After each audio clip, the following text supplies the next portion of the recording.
मैया का दूसरा जन्म कहाँ हुआ? पिता का नाम था राजा हिमांचल और माँ का नाम था रानी मैना।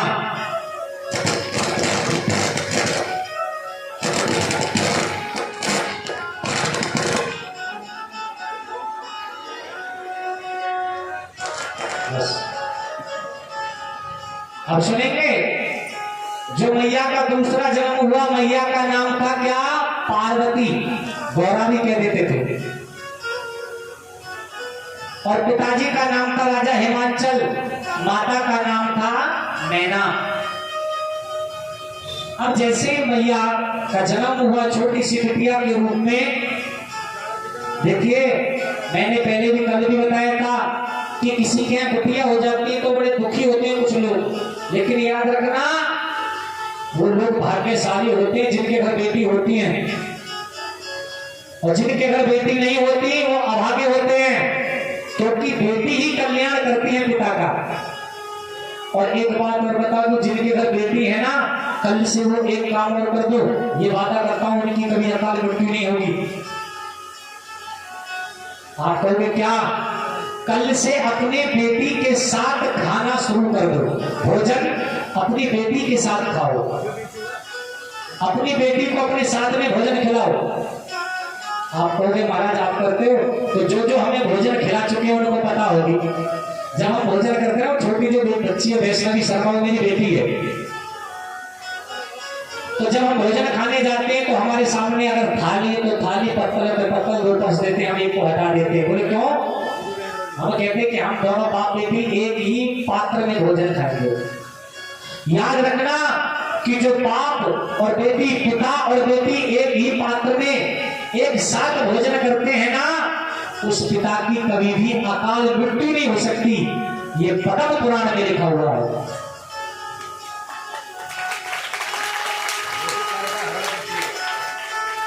बेटी जो होती है ना, पिता के कार्य का हरण करती है, कभी अकाल मृत्यु नहीं हो सकती पिता की, अगर बेटी को साथ में भोजन खिलाओगे।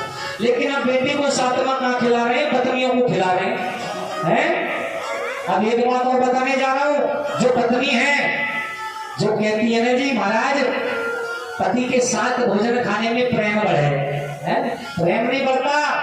याद रखना तुम अपने पति की उम्र कम कर रही हो। आप कहोगे कैसे? जो पत्नी पति के साथ भोजन करती है एक ही थाली में, वो भोजन नहीं, वो जहर बन जाता है, जहर। और जो पत्नी पति के भोजन करने के बाद उसी थाली में थोड़ा छोटा भोजन बचा हो पति का, और उसी थाली में भोजन पति के करने के बाद जब वो पत्नी भोजन करती है तो वही भोजन अमृत बन जाता है, प्रसाद बन जाता है। तो कल से याद रखना, प्रेम तो वैसे बहुत बढ़ जाता है, मन में प्रेम होना चाहिए, पति के साथ भोजन करने से प्रेम नहीं बढ़ता।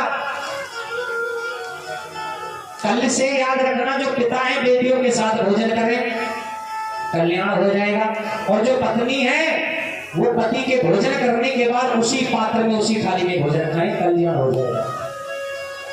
तो आज जैसी बेटी हुई राजा हिमांचल के यहाँ, तो आज जो नारद जी थे वो ज्योतिषी का काम करते थे, हस्तरेखा मस्तक रेखा देख करके बता देते थे।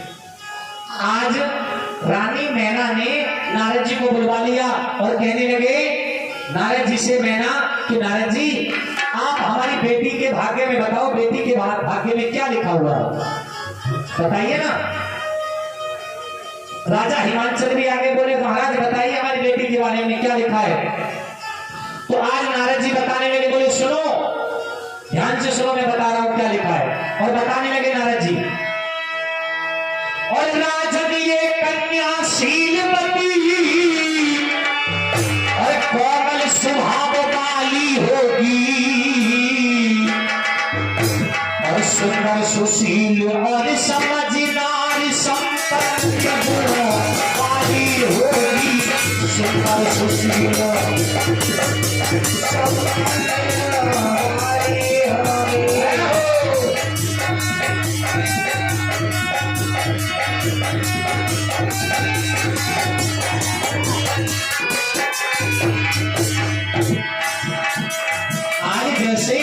ने सुना कि सुनकर सुशील होगी बड़ी प्रसन्न हो गई। बोले नारद जी जरा ये और बता दो, जब मेरी बेटी का विवाह होगा तो उसको वर कैसा मिलेगा, दूल्हा कैसा मिलेगा? बड़ी खुश होगी भैया। नारद जी बोले सुन लो कैसा मिलेगा, वो बताओ। नंगा और भेष अमंगल हो पति, मिले इसे चिमटा वाला। आज मैया ने सुना ऐसा पति मिलेगा मेरी बेटी को। बाबा ऐसा मत कहो। नंगा और भेष अमंगल हो पति, मिले इसे चिमटा वाला। माँ बाप को जिसका पता नहीं, वो साधु है सुजता वाला।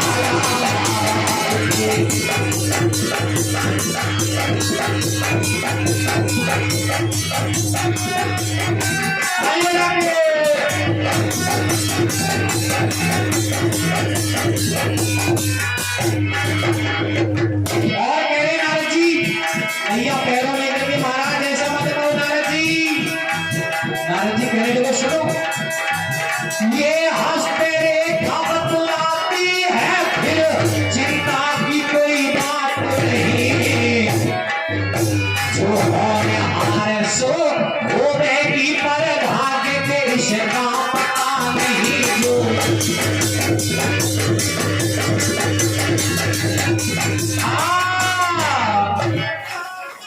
आज भैया पैरों में गिर गई मैना।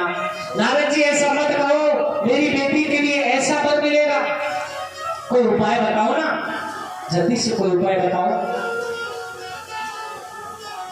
आज मैया कहने लगी कि आपने बताया कि नंगा और भेष अमंगल हो पति मिले इसे चिमटा वाला, क्या मेरी बेटी को ऐसा ही घर मिलेगा? कोई उपाय बताओ। तो आज नारद जी बोले हाँ उपाय बताता हूं, बोले बताओ। तो कहने लगी, नारद जी ने कहा तप करे अगर शिव शंभू का, तो होनहार मिट जाएगी। संसार में वर बहुत तेरे हैं, पर शंकर ही को पाएगी। अगर भोलेनाथ का तप करे तो होनहार जो ना, जो मैंने बताया मिट जाएगा, कम हो जाएगी होनहार। लेकिन याद रखना संसार में वर तो बहुत तेरे, लेकिन भोलेनाथ को ही पाएगी। बोले अच्छा। आज भोलेनाथ को पता चला, ब्रह्मा विष्णु ने जाकर के बताया कि भोलेनाथ जो तुमसे विवाह करने वाली है वो दिन रात तुम्हारी तपस्या करती है। बोले कौन है? कि उसका नाम गौरा है, पार्वती, वो तुमसे विवाह करना चाहती है। भोलेनाथ ने कहा पागल हो गई, मुझसे भिख मांगना से, मेरे कोई घर नहीं, कुछ नहीं है मेरे पास, पैरने के लिए बिस्तर नहीं है, पैरने के लिए ओढ़ने के लिए बिस्तर नहीं, पहनने के लिए वस्त्र नहीं, मुझसे विवाह करेगी? कौन है? बोले कि आज भी जाकर के देख लो, गौरा जी तुम्हारे नाम की तपस्या कर रही है। बोले अच्छा। आज भोलेनाथ ने साधु का वेश धारण किया और बोले जाकर के समझाऊंगा। आज जाकर के मैया पार्वती के पास पहुंचे, अलग जगाया, मैया ने प्रणाम किया। बोले तपस्या क्यों कर रही हो? बोले कि भोलेनाथ को मैं अपना वर बनाना चाहती हूँ, मैं चाहती हूँ कि उनसे ही मेरा विवाह हो, इसलिए मैं पूजा कर रही हूँ। भोलेनाथ बोले साधु बन करके उससे विवाह करोगी ऐसे से? बोले क्या करनी है उनमें? तो भोलेनाथ कहने लगे क्या, और ऐसे नंगा भिखमंगा से और तुम शादी करना चाहती हो, और माँ बाप को जिसका पता नहीं, शमशान में रहना चाहती हो। माँ बाप को पता नहीं, शमशान में रहना चाहती हो।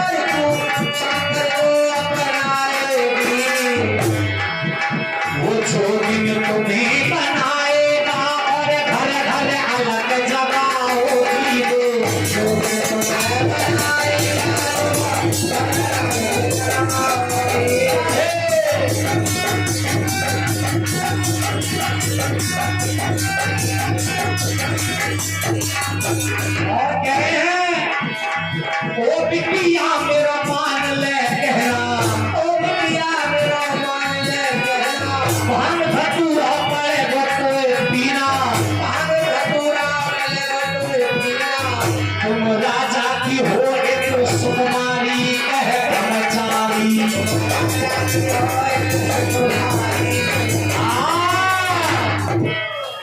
आज शंकर भगवान ने साधु बन करके मैया पार्वती को समझाया। मैया कहने लगी कि आप साधु हो इसलिए कुछ नहीं कह रही हो, भोलेनाथ के बारे में ऐसा कहोगे तो अच्छा नहीं होगा। और समझाया। अब भोलेनाथ वहां से चले गए। आज ब्रह्मा जी भोलेनाथ के पास लेकर के लगन लेकर के पहुंचे हैं। अब जैसे लगन लेकर के पहुंचे तो वहां जो नंदी था, नंदी को पता चला कि भोलेनाथ की लगन आई है, अब भोलेनाथ का विवाह होगा। नंदी बड़ा प्रसन्न, बोले कि हम जो भंगिया घूटते हैं ना भोलेनाथ की, अब वो हमसे छुट जाएगी। हाँ, भोलेनाथ की भांग घूटने के लिए अब हमारी माता जी आ जाएगी। तो आज बड़े खुश हो रहे हैं नंदी और गीत गा रहे हैं। क्या लगनी आई हरे हरे लगनी आई हरे हरे लगनी आई, शिव अंगना शिव शंकर बलि भूले ना समाए, लगनी आई श्री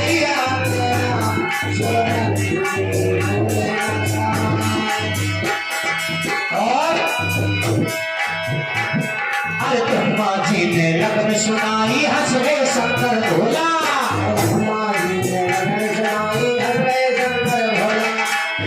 शंकर के गण ऐसे नाचे जैसे रहो बंदी को भोला, लगनी आई हरे हरे लगनी आई शिव अंगना शिव शंकर भोले ना समाए, लगनी आई। आज सब नाच रहे कूद रहे तो भोलेनाथ के का विवाह होगा। नंदी बड़े प्रसन्न। अब नंदी ने कहा, ब्रह्मा जी बोले भाई हम बड़ी दूर से लगन लेके करके आए हैं, कुछ नाश्ता पानी तो कराओ, कुछ खाने पीने के लिए बुलाओ। आज नंदी ने भोलेनाथ से कहा, बाबा ब्रह्मा जी बड़ी दूर से आए हैं, खाने के लिए कुछ मांग रहे हैं, कुछ खाने को तो दे दो। भोलेनाथ ने कहा, जाओ जो हमारी झोली टंग रही है जाकर के झोली में हाथ डाल देना, 56 प्रकार के भोग मिल जाएंगे। आज जैसे ही नंदी गया और जैसे ही झोली में हाथ डाला तो प्यारे श्रोताओं प्यारे भक्तों, झोली में सांप कीड़े मकोड़े टाटर बिच्छू। और नंदी देख करके डर गया, भोलेनाथ से कहने लगा, हो गया तुम्हारा विवाह। मैंने कहा ब्रह्मा जी को कुछ खाने के लिए दो तो तुमने झोली में हाथ डलवा दिया, और झोली में तो कीड़े मकोड़े हैं, सांप हैं, बिच्छू हैं, क्या इन्हें खाएंगे ब्रह्मा जी? अब भोलेनाथ ने कहा कि एक काम करो, दोबारा जाओ, दोबारा झोली में हाथ डालो। अब जैसे आज नंदी दोबारा गए हैं और झोली में जैसे ही हाथ डाला है तो भोलेनाथ की कृपा क्या हुई और काले नाग इमरती बन गए। जो लंबे लंबे नाग थे काले काले, वो इमरती बन गए। और काले नाग इमरती बन गए, बिच्छू नजर न आए, और बने जलेबी लड्डू बर्फी, और सप्त ऋषि ने खाए। और बाबा बमोले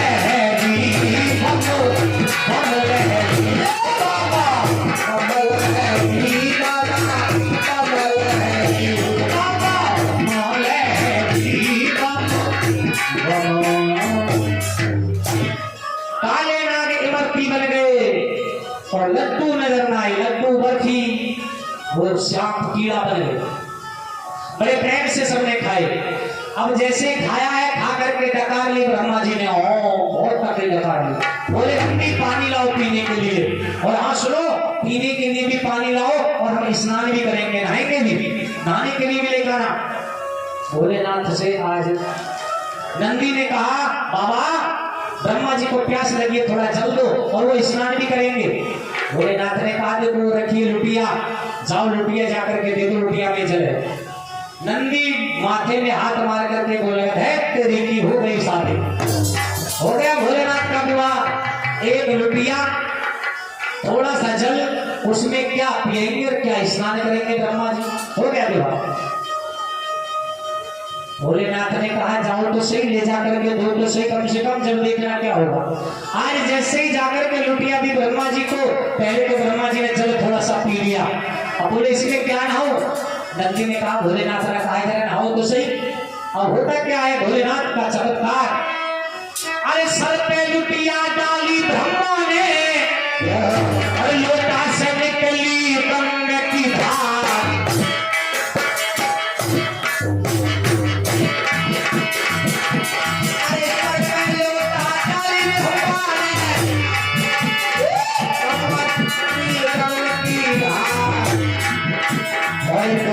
विश्वामित्र लगा में गुरु वशिष्ठ जी गए भगवान।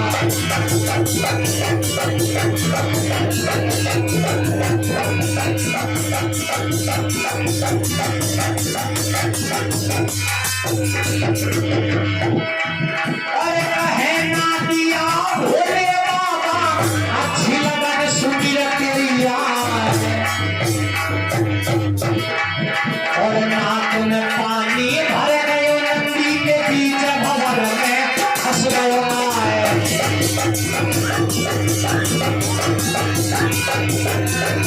और मेरा नबिया, अरे अखियां खोलो ना मेरे बाबा, अखियां खोलो ना, अखियां खोलो ना मेरे बाबा, अखियां खोलो ना, तेरी लगन द्वार कहीं आए बाबा, अखियां खोलो ना, तेरी लगन बाबा।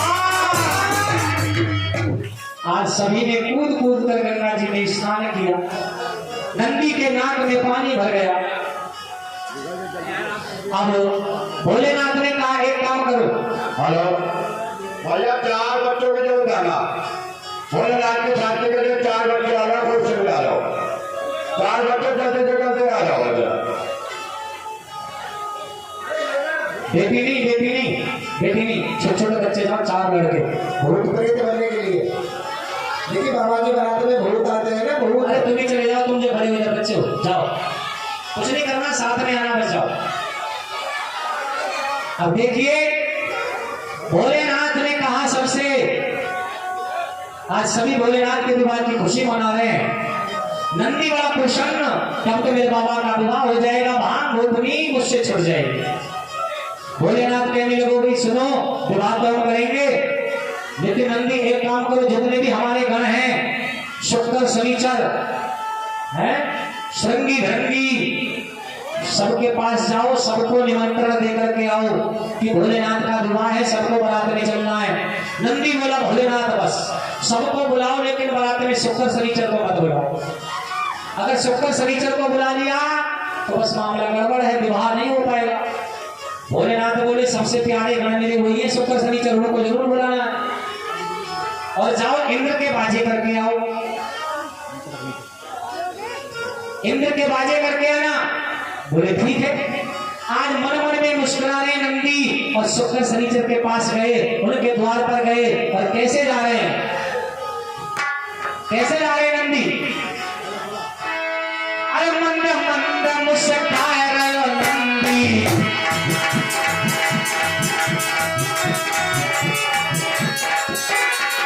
भारत फिरत मचा रहे हो जल्दी, अरे भारत शुक्र भयानक खोल दो कुंडी, शुक्र भयानक खोल दो कुंडी, मेरे भैया की भारत खोल दी जो मेरी सुनी जो मेरे भैया। आज शुक्र शनिचर के यहाँ पहुंचा, जाकर के दरवाजा खटखटाया भैया, और जैसे आवाज लगाई तो 80-80 फुट के दांत लेकर के शुक्र शनिचर बाहर निकल करके आए। हाँ कौन नंदी, अरे भैया कैसे आना तो बताओ। तो नंदी ने कहा सुनो भोलेनाथ का विवाह है और सबको आना है, तो मैं भोलेनाथ ने कह दिया, बोले ठीक है आ जाएंगे। इंद्र के बाजे कर दिए, आकर के देखा तो भोलेनाथ ने समाधि लगा दी।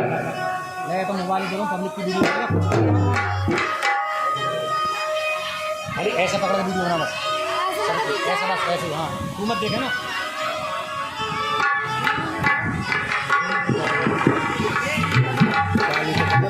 चालू है, बंद है। चालू है।